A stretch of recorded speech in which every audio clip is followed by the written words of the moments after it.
The maintenance bay of the distant star hummed with the usual cacophony of alien voices. But something felt different today. Lyra Venn paused mid-stride, her toolkit weighing heavy in her palm as her eyes swept across the gathered crowd of Krell warriors. Their massive scaled forms created an impenetrable wall around Console Station 7, yet none of them moved to investigate whatever had captured their attention. Strange. The Krell were apex predators from a high-gravity world, engineered by evolution to hunt in coordinated packs. They didn't hesitate, they didn't wait. What's the situation? Lyra called out, her voice cutting through the low rumbling of Krell communication, a frequency that made her chest vibrate uncomfortably. The nearest warrior, Thrakener, turned his massive head toward her. His 6 eyes blinked in sequence, a gesture she'd learned meant confusion or uncertainty. Youngling, he growled in heavily accented galactic common. Injured, hiding. Lyra's stomach tightened. Krell younglings were rare aboard military vessels. They were kept on homeworlds, protected by entire clans until they reached adolescence. For one to be here, alone and hurt, meant something had gone terribly wrong. She pushed forward and the wall of warriors parted instantly. That was the first oddity. Krell didn't yield space to anyone, let alone a human who barely reached their mid-thorax in height. Yet they stepped aside like she'd commanded them. Their clawed hands held carefully away from their weapons, their postures almost deferential. Lyra dropped to her knees beside the console. The access panel hung open, and in the shadows beneath the machinery, 2 luminous amber eyes stared back at her. Small, terrified. The Cubsec, according to the nameplate on his tattered thermal suit, couldn't have been more than 3 cycles old. Dark scales covered his trembling body, and a nasty gash across his shoulder leaked the purple-black blood of his species. "Hey there, little one," Lyra whispered, her voice instinctively softening. She'd never been good with Krell adults, but something about this frightened child pulled at something deep in her human psychology. "I'm Lyra. I'm not going to hurt you," Sek hissed, pressing himself further into the cramped space. His tiny claws scraped against the metal flooring, and his spinal ridge still soft with youth flared in a defensive display that would have been intimidating if he wasn't so clearly terrified. Behind her, the Krell warriors remained motionless, silent, watching. "Why aren't you helping him?" Lyra glanced over her shoulder at Thrakener. The massive warrior's throat sac inflated a sign of distress. "We cannot. Instinct forbids. Wounded young." Trigger's hunt response. "We would kill before we could stop ourselves." The words hit Lyra like ice water. She'd studied Krell biology during her xenopsychology training, but the theoretical knowledge paled against the reality. Their predatory instincts were so deeply hardwired that even their own young weren't safe when injured. The scent of blood, the sound of distress, it activated ancient neural pathways that overrode conscious thought.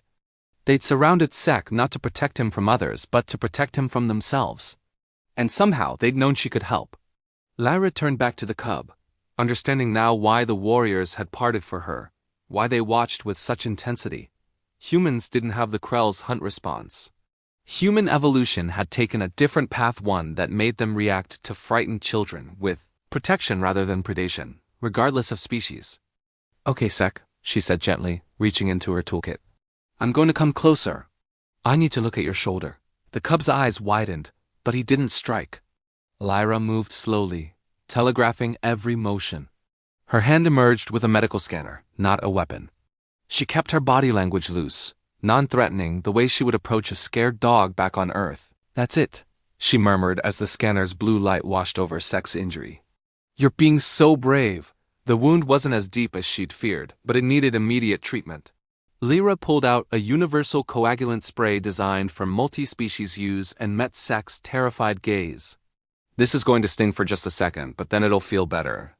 I promise." Something in her tone must have reached him. Sek's spinal ridge lowered slightly, and though his whole body remained tense, he didn't retreat when Lyra extended her hand into the cramped space. The spray hissed as it made contact with the wound. Sek yelped a heartbreaking sound that made every Krell warrior shift uneasily, but Lyra was already there, her other hand gently stroking the uninjured scales along his neck. "Good job, brave one. You did so well. The worst part is over."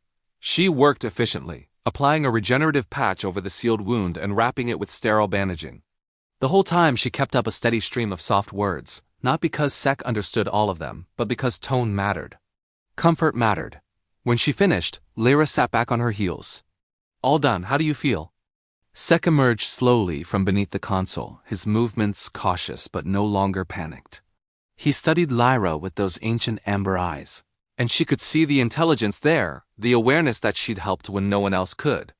The cub pressed his snout briefly against her palma, Krell gesture of trust, before scurrying toward the waiting warriors. Thrakenar immediately scooped him up with surprising gentleness, cradling the youngling against his armored chest. You have our gratitude, Lyra Ven, Thrakenar rumbled, and the assembled warriors echoed the sentiment with a deep, resonant hum that Lyra felt in her bones. She stood, brushing dust from her knees, and glanced at the gathered Krell.